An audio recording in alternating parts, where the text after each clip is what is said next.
First of all, some basic things about alcohol liver disease. Nowadays, the alcohol liver disease is not used because of the stigma associated with alcoholism. So we will use alcohol use disorders. So first of all, the alcohol related liver disease is the leading cause of cirrhosis worldwide, and it can also lead to various liver cancer and acute and chronic liver failure. Alcohol consumption accounts for approximately 3.8% of all global deaths and 4.6% of global disability adjusted life years. Now, when we are talking about this 3.8% of global deaths, it includes not only liver related illness but all other illness which are contributed to alcohol. Alcohol use disorders are the most frequent cause of liver cirrhosis in Europe, and alcoholic liver disease are the most important cause of death due to alcohol in adults. Alcohol, as I mentioned, alcohol has an impact on over 200 diseases and type of injuries. Although alcohol consumption is higher in rich countries, in those with lower economic wealth, the morbidity and mortality risk are higher per liter of pure alcohol consumed than in the higher income countries. Now, what this sentence means is countries like Europe and United States, the consumption is high as compared to a country like Southeast Asia, especially India. But the morbidity is higher in countries like India due to poor health infrastructure and poor reach of health, tertiary care health to each and every people. We'll go through some basic terminology because few things have changed in past few years. So we don't use alcoholic nowadays. We use alcohol use disorders. Same for alcoholic liver disease, we use alcohol related liver disease. Similarly, alcoholic cirrhosis is cirrhosis due to alcohol related liver diseases. Alcoholic steatohepatitis, alcoholic fibrosis and alcoholic hepatitis, same, it is used due to alcohol related liver diseases. The abbreviations are also mentioned which will be used in slides. Now we should go through basics terminology when we are taking history in clinical practice in OPD or in wards.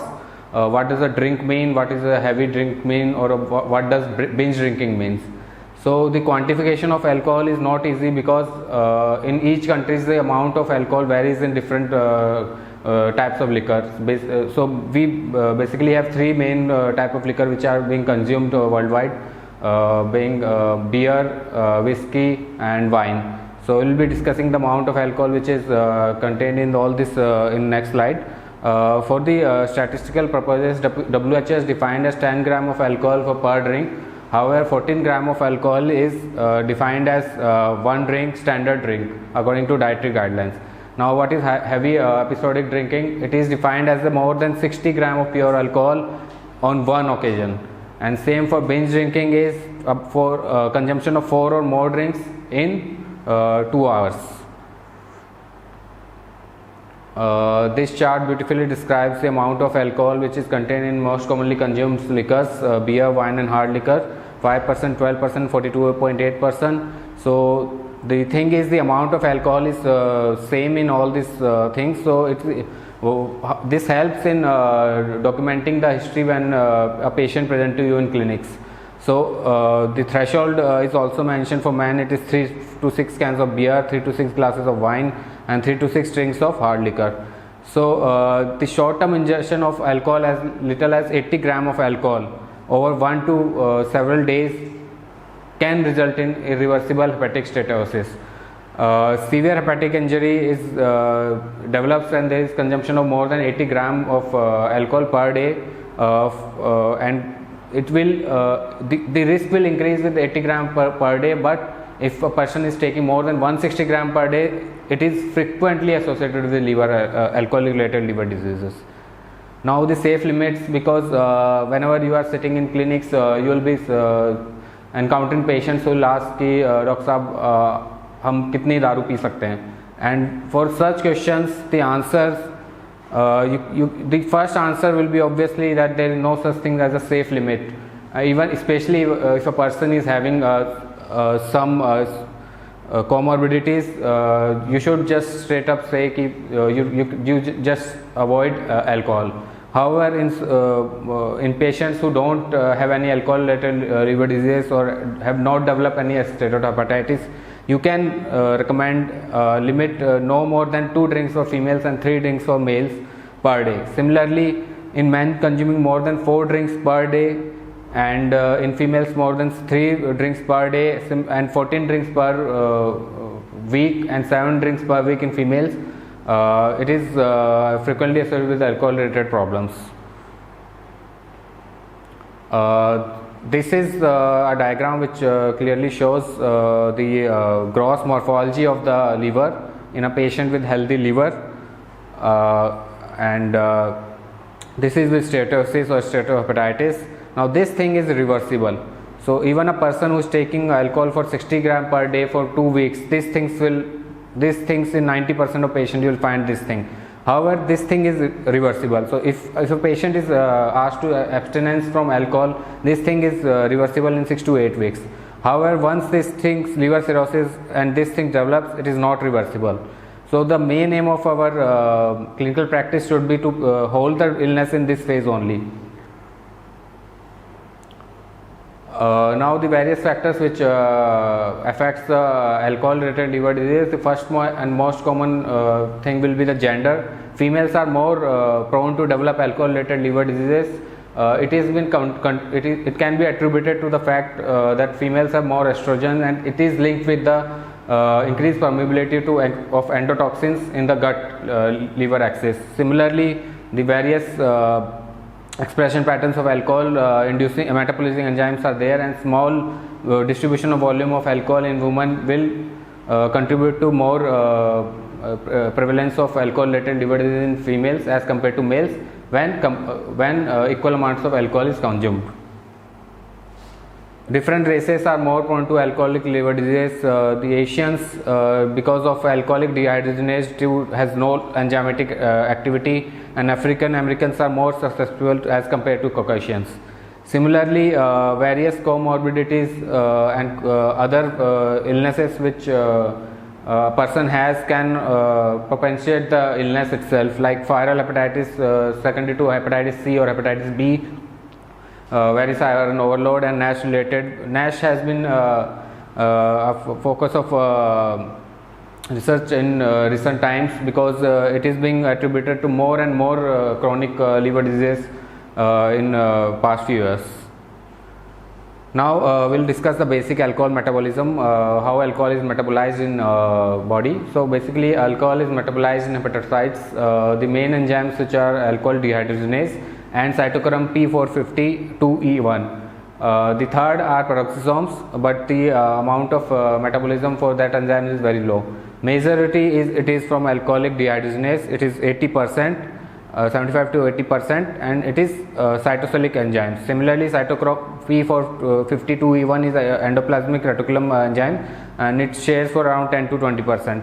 Now the thing is this upregulation in these enzymes, alcoholic dehydrogenase, it won't be upregulated, but cytochrome P450-2E1 will be upregulated in patients who are heavy drinkers. Now what does it mean? If a patient is taking increasing quantity of alcohol over course of period of time, these enzymes, alcohol dehydrogenase, it won't be increased. The level of these enzymes will be constant. It won't be upregulated. However, this cytochrome P450-2E1, it can upregulate itself to the 10 to 20 folds. This is a beautiful diagram. It will show the various enzymes. This is alcohol dehydrogenase, as I mentioned. These are the peroxisomes responsible of 1 to 5%. It is catalase dependent degradation, and this is cytochrome P450. Here you can see ethanol entering the alcohol dehydrogenase acting with the NADH, and acetaldehyde is formed. This acetaldehyde is responsible for the major injury which occurs due to alcohol relation. Now we will discuss the pathogenesis in brief.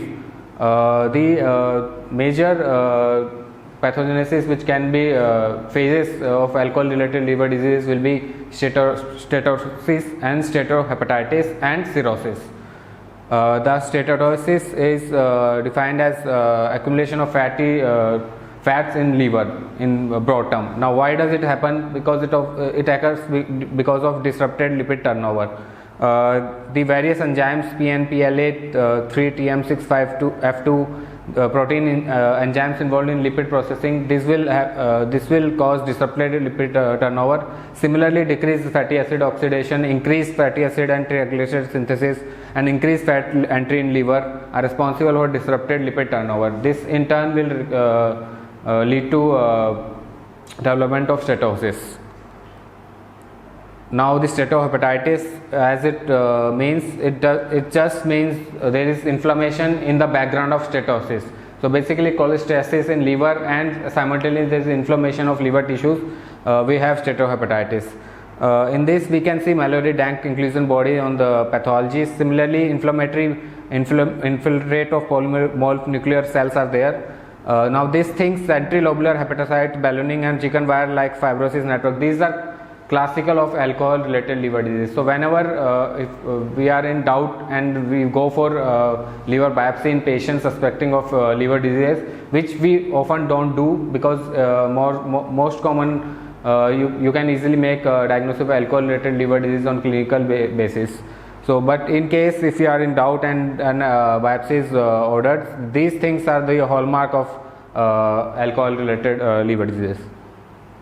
Gut liver axis, as I mentioned, what does the alcohol does? It increases the permeability to lipopolysaccharides, and this in turn will increase the transmission of endotoxins, which are formed by the various bacteria in the gut, and these things will activate MYD88 independent through toll-like receptor force, and which in turn will increase all the pro-inflammatory cytokines, tumor necrosis factor alpha, IL-1, IL-8, IL-17, which in turn will cause the hepatocellular damage.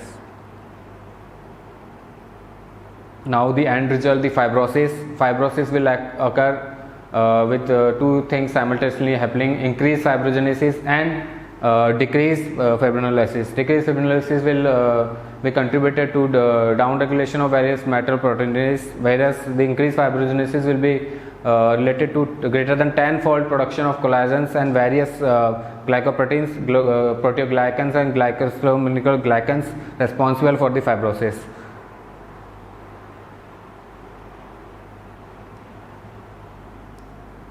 This diagram, this is a normal liver tissue. Now 60 gram of alcohol for more than 2 weeks, it will cause steatosis. Now this thing is reversible, this phase is reversible. This thing, steatohepatitis, this thing is also reversible. However, most of the time a patient presenting to you with steatohepatitis, he can have a background of cirrhosis. So in such patient it won't be reversible. But if a patient is having steatohepatitis and if he recovers and proper abstinence is done, it can be reversed. But once fibrosis and cirrhosis, these things develop, the things become irreversible.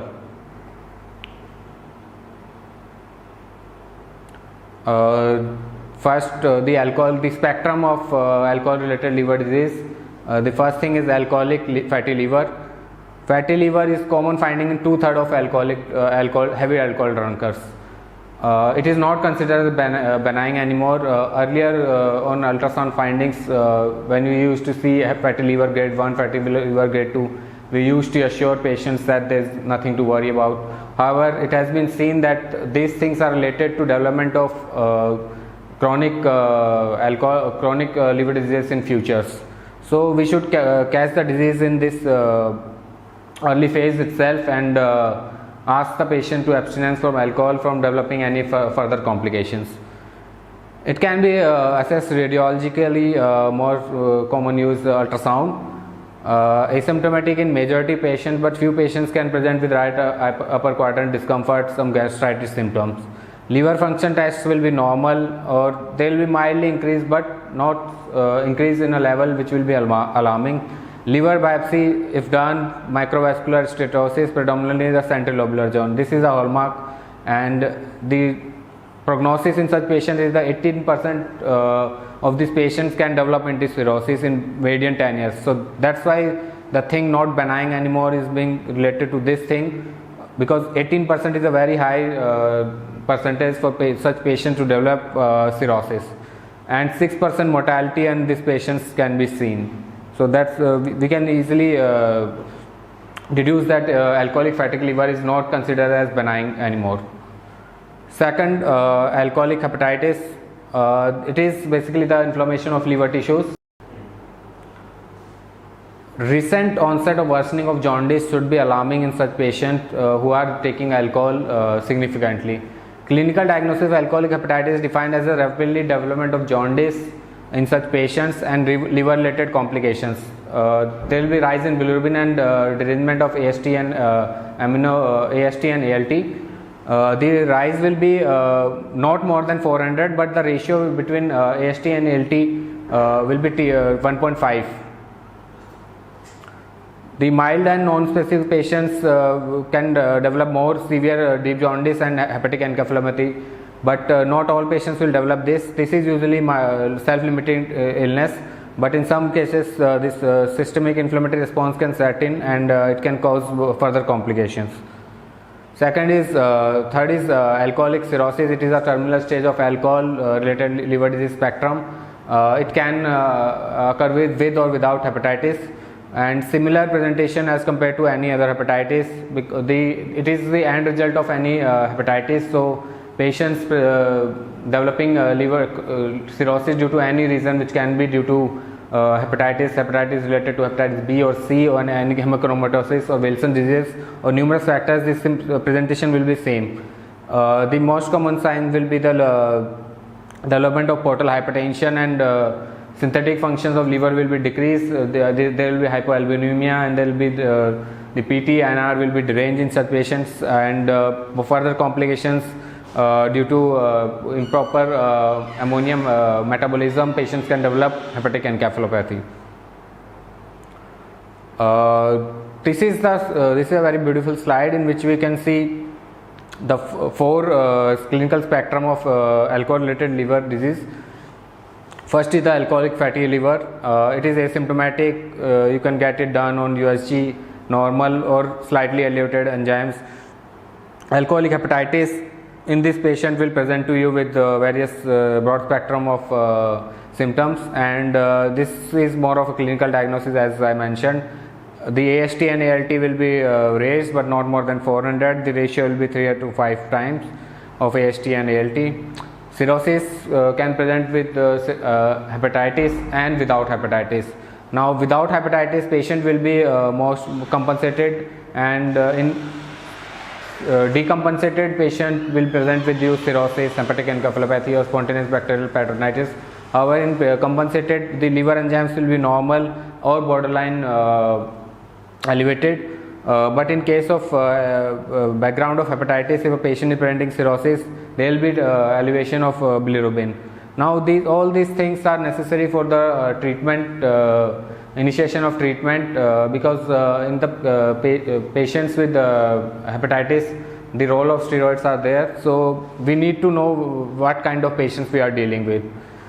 This presentation was a basic to give you a basic idea of how alcohol liver disease presents, and these things will be discussed in much detail in your future classes.